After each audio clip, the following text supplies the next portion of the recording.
Hi, and welcome to the Men on the Path to Love podcast. Bonus episode, Healing Through Connection and Nervous System Safety with Dr. Matthew Lederman. In this bonus episode, I'm joined by Dr. Matthew Lederman, board-certified internal medicine physician and connection-centered health innovator. With over 20 years in medicine, Dr. Lederman has seen how disconnection from our bodies, emotions, and relationships fuels chronic suffering. Through his work blending plant-based science, lifestyle medicine, polyvagal theory, and nonviolent communication, he helps people return to a state of safety, presence, and connection. He's the co-founder of Connectin, a coaching platform that uses AI and self-assessment to help people reconnect with themselves and those they love. And he's the co-host of the We Be Parents podcast with his wife, Dr. Alona Poulday. Matthew is here to share how healing the nervous system can transform not just our health, but our lives. So stick around. You just might learn something. It's the Men on the Path to Love podcast. Welcome, Matthew, to Men on the Path to Love. Thank you for having me. It's great to be here. Yeah, great to have you today. And you've been on quite a journey. And I know with your experience in trauma-informed care and especially in nonviolent communication, I work as a mind-body educator and therapy practitioner at a trauma-informed health clinic. And so I see a lot of men there. And, you know, we've got men that have, especially in the underserved community, who've been through a lot of violence and, a lot of struggle in their lives. How did you get into all this in terms of your work? For me, it's always been about optimizing healing. Mm-hmm. And whether it was my journey, to become a physician or to get into nutrition, I was trying to help myself heal and grow. And then I continued to have some health issues that until I got more familiar with connection, self-connection, Mm-hmm. dealing with vulnerability and feelings and all that good stuff, I had continued health issues that improved once I started making these changes. So it was a necessary tool for myself. And then once I saw the impact in my own health and well-being and the impact on my family and my life in general, I started bringing that into our practice as life coaches and healers. Well, I can certainly relate to that.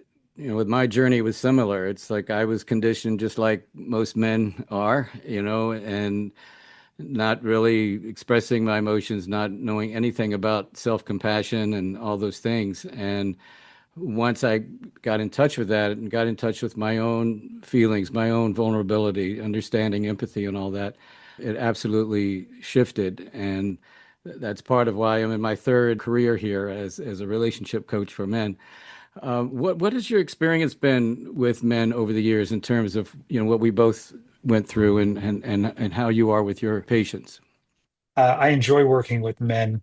I think men, whether it's men or more women, I think humans are designed to be Yeah. compassionate, connected, caring, loving people. And it's just the way we're conditioned, the way we're socialized, the way we cope with trauma that starts to disconnect us from our own hearts. Hmm. And I like to think of it as a lot of men have guarded hearts. Yeah, And sure. learning to identify that, accept it, and then how to sort of come out from behind that shield and then practice doing so is essential. And intimacy between men, it can be very uncomfortable for people at first, Sure. but it's the key to healing and to me also ultimately feeling fulfilled and optimizing well-being. With my experience at the health clinic and the men that I see, I don't think they realize at first the health connection to their mental health. It's hard enough getting men to come in for their physical health, right? We just put it off. We put it off. We don't want to hear any bad news. But to see how getting in touch emotionally makes a huge difference in the healing process. Yeah, it's remarkable the evidence now coming out about the impact of mental health and connection and relationships, connection to yourself, whether you actually know what you're feeling and can meet your needs, and how you can communicate when you don't want to do something, but still do it in a way that's caring and connected. Right. That is a major indicator on health outcomes. I mean, they looked at, I think it was HIV and the ability, and AIDS, and one of the big factors of outcome was just things like, can you say you were loved as a child? Do you help people even when you don't want to? And that's not a good thing. You don't want to force yourself to do something you don't want to. You want to connect and then connect with that person and then meet your own needs while you're caring for other people's. But we've been taught to suppress our needs to maintain attachment. So one of the things that was exciting for me was that when I learned nonviolent communication, and I'm one of the few physicians that's actually a certified nonviolent communication trainer, and I Oh, would think wow. it would be more popular, Yeah. but that nonviolent communication allows you to be authentic and honest with what's really going on inside of you in a way that brings you closer together. So a lot of the work that I do with couples is just sort of let them borrow my nonviolent communication skills so that they can stop suppressing, because most people will not say what's really on their mind because they don't want to have a fight with the Right. other person, or they're worried it's going to make the other person feel badly. And that is a huge, huge weight, and it really affects your health. Yeah, because you're holding that in. You're suppressing all that you're really feeling and not expressing it, and obviously not getting your needs met because you can't communicate that. Yes, and now the science is showing us how that actually works. So it looks at pro-inflammatory cytokines, and it looks at the different hormones that are released when we suppress or don't share our authentic selves. It looks at the autonomic nervous system and the blood flow, and it looks at gene expression at the immune system level. So all of that is affected by things like, hey, are we feeling lonely? Are we isolated? Are we disconnected? Do we have meaning and purpose? But now we're actually able to show that that affects all of those things. Wow. And it's not just a nice to have because it sounds nice, but it's essential to your health, your physical health, especially. Yeah, and I think that's so important for men in particular to hear because, as I said earlier, we tend to, brush off getting our health in order. And I'm thinking too, Matthew, like, it's hard enough as men as we've been conditioned, right? And add any adverse childhood experiences they may have had. Right. Yeah. Right. How does that come into play with your work? So to me, it's another way to measure trauma and work that needs to be in areas that need healing. So I look at it as we all need healing, and there's different things that we endured as children and throughout our lives.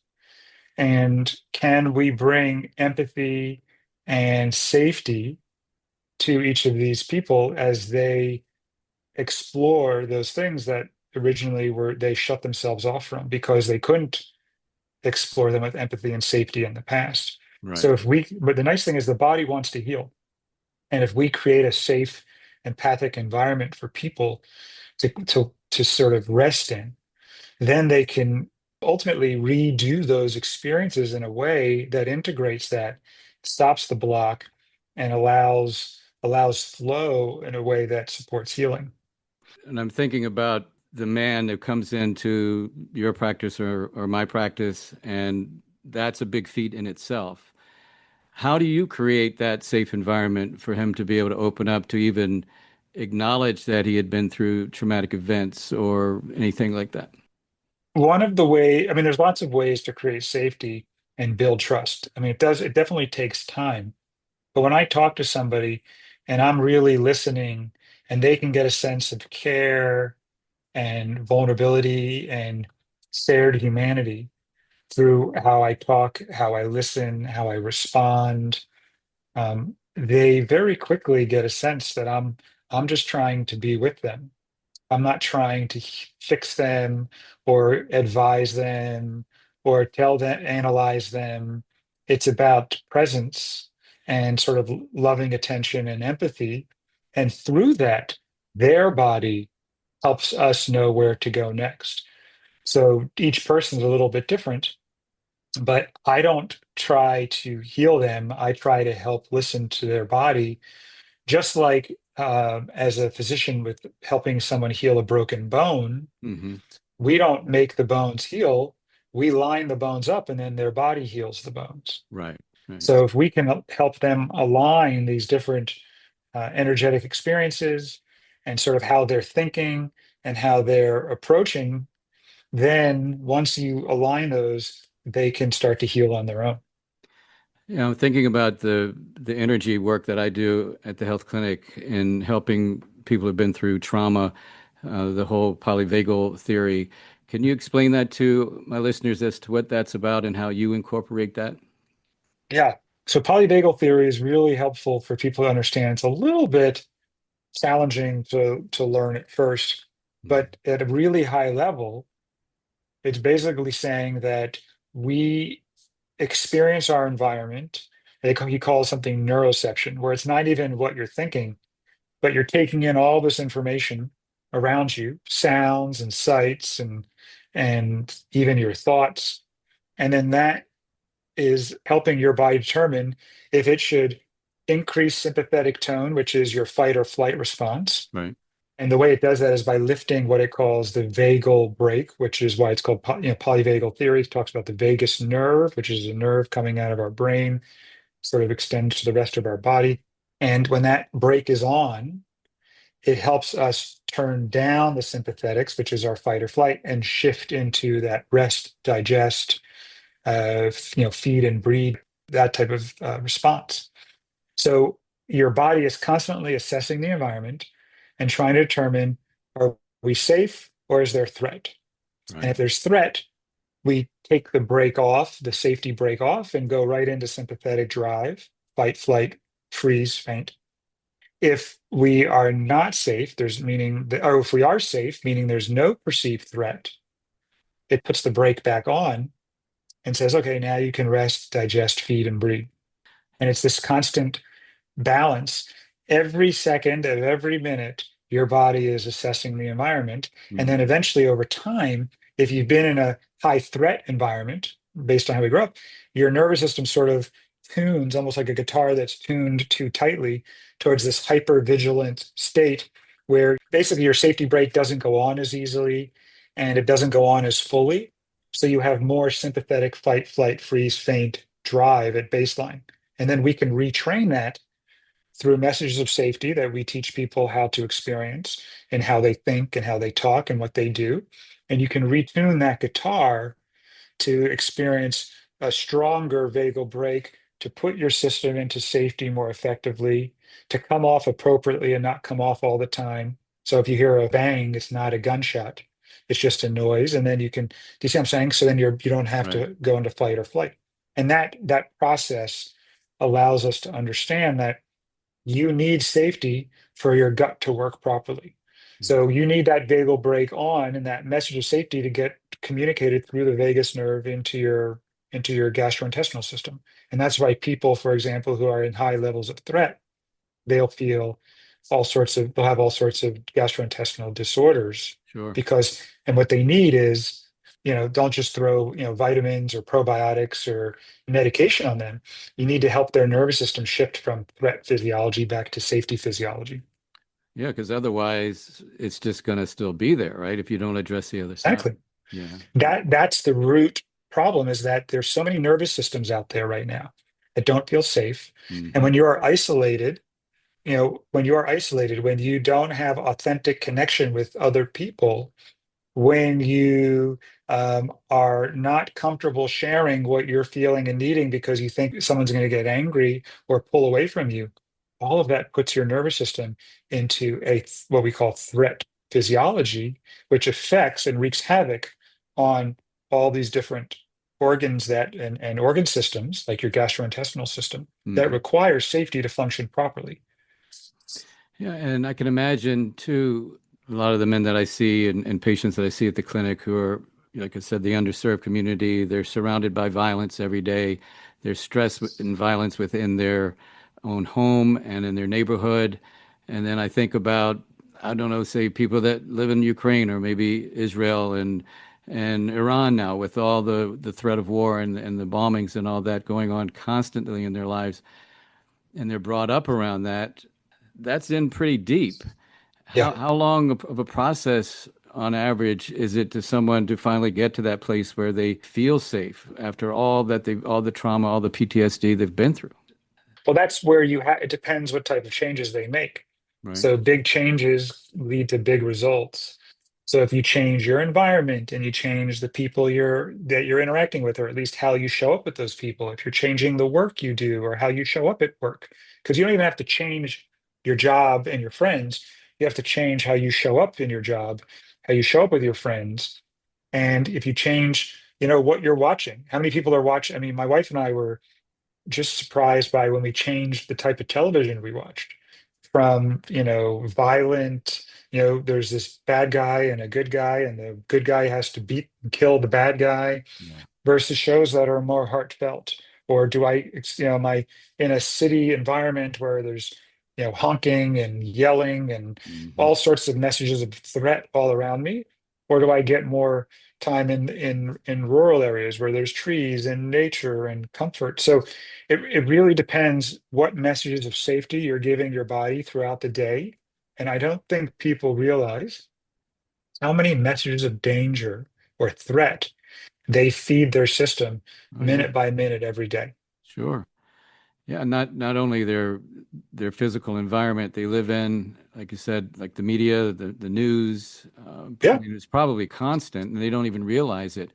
And then once they're conscious of it, and that's the key here, I think, is to be conscious of what they're actually feeding themselves, because they may not even realize they're just adding on top of their stress already. right. Right. And that's to me, if you start making these changes, people will find it's nice. It changes pretty quickly if people make big changes. When we work with people, Right. we write about this in our Substack articles each week. We write about a topic and how it applies in my life, and then we tell people there's ways to take these steps and incorporate them into your life. And it's amazing, even if you don't change every minute, you can have moments where you feel safe and feel the difference. And then that fuels continuing to make new changes. So I think it's really important that it's not all or nothing. Hmm. It's starting to bring messages of safety back into your environment. And as you do that, your body starts to change. It's like one step at a time. It's a process. Yeah. Yeah, and if people want to make a bunch of changes right up front, I mean, it's the same thing as making diet change. Yeah. You can change a couple of things and you're going to feel better in those moments. You could just change one meal and you'll notice a difference after that meal. Or you can change all of your meals. And Hmm. all of a sudden you're like, wow. And within weeks, there's huge differences. But people that do it slow and steady and over time make all the changes, to me that's better for those people if the other option was to make a bunch of changes for 2 weeks and then fall off the wagon. So you really have to know who you are and decide what works best for you. But the progress is dependent upon the changes you make. Yeah. They have to be willing to and committed to the process. Yeah. Yeah. Yeah. Yeah. You mentioned your Substack articles and that you mentioned going through something and then how you got through it. Can you give us an example of that? Well, for example, one of the things I wrote about, one of my favorite articles was when I was dropping off a car at the Newark airport. Hmm. And when the guy came up to me and he said, he had a big smile on his face, he said, "How's it going?" And I said, "Wow, I was taken aback. Your energy was so warm and caring. And I really felt that in that moment. And by taking a minute to just connect to that energy and that experience, my body felt better. And Mm. then I told him how he impacted me in that moment. And I said, "Hey, I want to let you know that really changed me, just in that 30 seconds. Wow. It really shifted me in my body. And I just appreciate how you came up that way." Because some people come up and they look like they're unhappy to see me when I go to return my car. Yeah. And he said, "Thank you so much." And then he gave me a card and he said, "Hey, if you don't mind, would you just, email them and let them know about this experience? It really helps me out." I put the card in my pocket. I was like, "I'm a busy guy. I don't have time to do it." Mm-hmm. But I decided to say, I was home, I found the card. I said, you know what, I'll take 5 minutes during a break. But when I wrote the email, I reconnected to that feeling and I said, felt really good again. So I got another hit of this joy and this connection with this person in this moment that he wasn't even there anymore.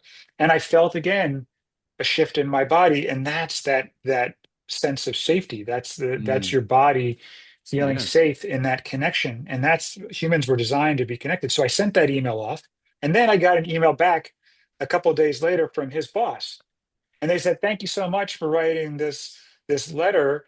It really made a big difference." And I shared it with the rest of the team, and I shared it with this guy who you helped you, and she was really grateful. And then it helped a bunch of other people Mm. because they got to read the letter and they were all excited, and she was really excited. And then when I got the letter back from her again, I got another hit of joy because I said, wow, it helped all these other people too. So you see how we feed off each Yeah. other, and that one little smile that took him 20 seconds rippled into all of this joy that spread out. But it required me to connect to the joy, take it one more step and deliver, share some more joy. And it sounds a little bit corny talking about joy that way, but at the same time, No. I did it and it really felt wonderful in my body every single time. Even telling you the story now, I have a Yeah. smile on my face and I get another hit. So why not do that more often? And it's a practice. We default to finding problems and threat. We have to work Yep. We got to look. at We're looking finding for it. joy and celebration. Yeah. And just to add to that ripple, I've got this big shit-eating grin on my face hearing you tell that story because it just opened up my heart to say, man, that's what humanity's all about. I mean, that's what we've got to Yeah, do. And that yeah, one little thing, and if people can just remember that, that this story is amazing, just to do those simple things, those simple acts of kindness. Look at the ripple effect it had. It's just amazing. yeah. And you can't soften into that if you're constantly looking for who's screwing you and talking Right, about what right. what political person you hate and Yes. complaining about how the world is a terrible place, and all the news does right now is try to tell you about all of the awful things that are happening, who's to blame for it, and Yeah. how to hate more. Yeah. Fear And and I'm hate. like, Yeah. yeah, it doesn't make it doesn't help me in any way, because it's not like, I ask people that. I said, when you watch the news, like, well, I want to be informed. I'm like, great that you're informed, but how does that make your life any better? And do you contribute in any meaningful way with that information? Right. And everybody says no. Yeah. And we are talking about ripple effect. It's the same no matter what Yeah, energy you're putting out. If you're putting out all exactly. this hate and fear, then you're ripple affecting that. you know. Yeah. Yeah. Yeah. So what I say is, it's one thing to watch the news and then go do something constructive with it. It's another Right. thing to just stew over your hate and then think about it over and over again about how much you hate and how unsafe we are. Yeah. And then say a couple's watching that news and then maybe they're on the same page and the story's over, news is over, but they're still going on and on about it Yeah. and all this negative energy. And then if they're on opposite ends of the opinion and there goes an Oh argument, boy. Yeah. There you yeah. go. So yeah. So it's not that I'm saying to not feel your unpleasant feelings, but No. it's a choice to stew in them.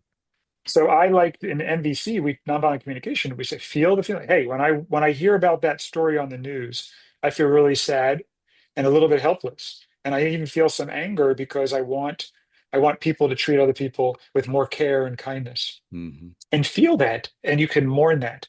But once you're done, then stop. And the Right. stop for me, stop stands for I take a second, and the S is I'm safe. Hmm. The T is there's time.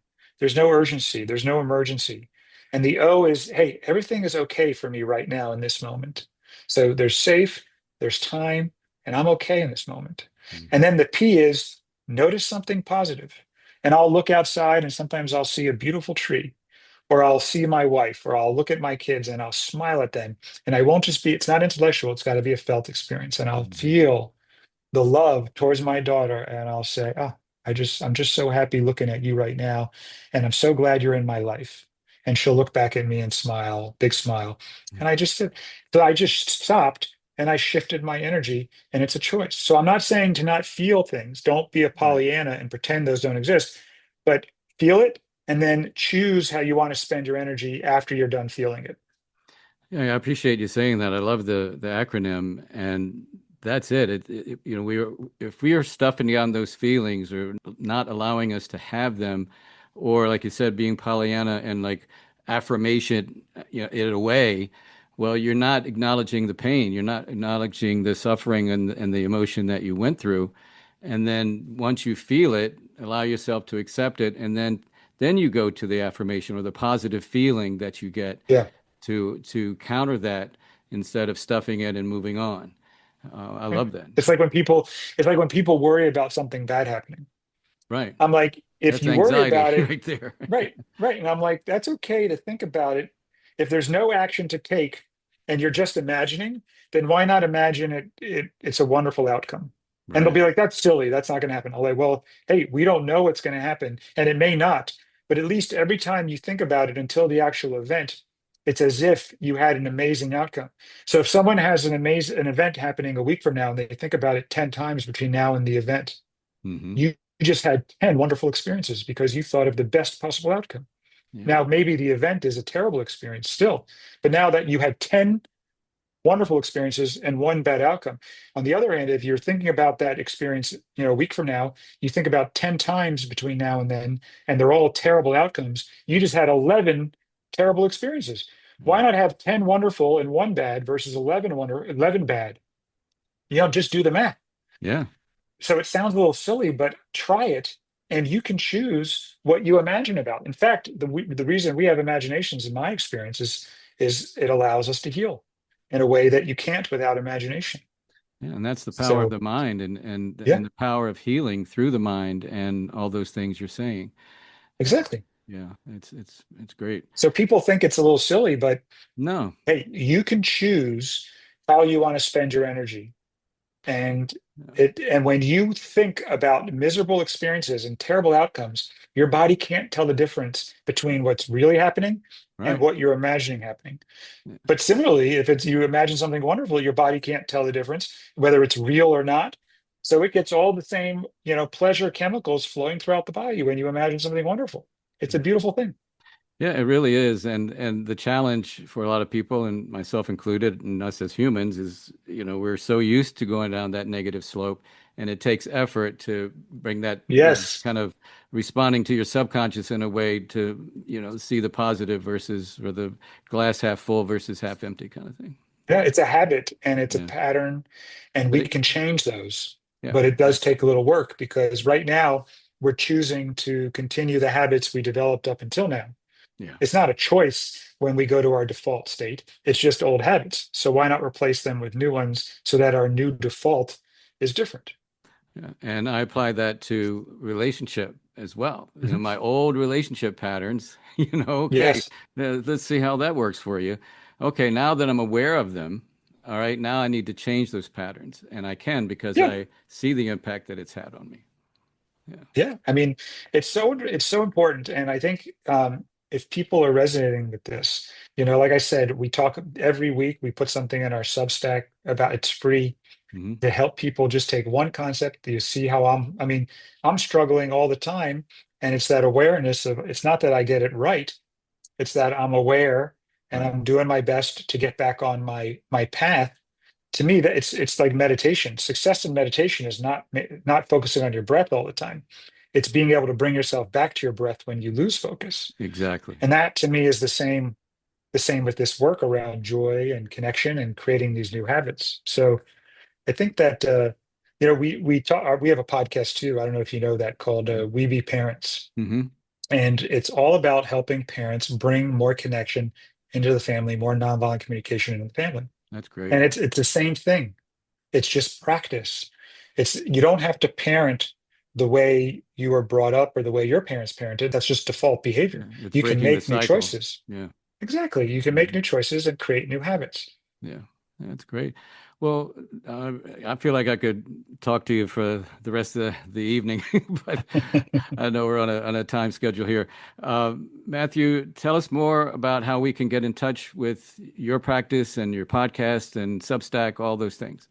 Yeah, thanks. So if people go to Substack and they look for connection docs, Hmm. they can find us, or Dr. Alona and Dr. Matt. You'll find us. And then if you go to webeparents.com, you can find our podcast. It's on all the major podcast apps. And yeah, webeparents.com. And those are really the two places. I mean, our website is connectiondocs.com if they want more information about that and working with us. But if you're really looking just to get a more of a taste of this work, the Connection Docs Substack and the We Be Parents podcast are great places for free content. Awesome. And I'll make sure all those links are in the show notes so everybody can get Thank you. Thank you. I appreciate your support. All right, Dr. Matt, thank you so much for taking the time to share what you're doing. I really love what you're doing out there. I mean, and I just wish more doctors were, embracing what you're doing, because I know there's the white coat syndrome, and the guys who come into my clinic and they don't get that trauma-informed approach. They don't get the nonviolent communication approach. It's very cut and dry, and I just wish more doctors were doing this. So my hat's off to you. Oh, thank you, Bill. I really appreciate it. And that's a wrap for this episode of the Men on the Path to Love podcast. I'm Bill Simpson, your host. Thank you for listening. And thanks again to my guest, Dr. Matthew Lederman. And as I mentioned, you can find Matthew's contact information in the show notes. And if you have any questions, you can reach me at my website, menonthepathtolove.com. And hey, I hope you got something out of listening to this podcast. And if you did, please share the link to this podcast and share the love. And until next time, keep your heart open and stay on the path to love.